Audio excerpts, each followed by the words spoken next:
pag-ampo alang sa nag-birthday ug sa dili pa magsugod ang birthday program. Sa ngalan sa Amahan, sa Anak ug sa Espiritu Santo. Amen.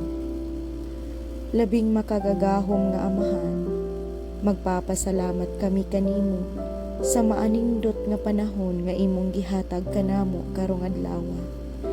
Daghan kaayong salamat sa mga bisita nga ania dinhi karong orasa aron sa pagpakikiusa ug pagselebrar alang sa kasumaran sa adlaw na tawhan sa among igsuon nga si Maria, nga mao ang rason nga kaming tanan ania dinhi nagtibok uban sa iyahang tibuok banay. Ginoo, ubani kami sa mga pagahimuon nga program. Hinaot unta ang tanan namong mga maayong tinguha magmalampuson unta kini.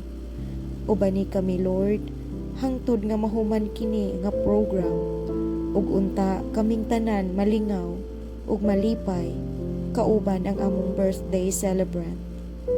Panalangini Ginoo nga ang iyang adlaw na tawhan karong adlawa magmalipayon unta siya kauban ang iyahang mahal sa kinabuhi ug maghinaot usab kami nga sa umaabot nga panahon ang tanan niyang pangandoy sa kinabuhi iya unta nga makab-ot ubani siya Lord sa iyang panaw dinhi sa kalibutan nga unta kanunay siya makasubay sa mataro nga dalan.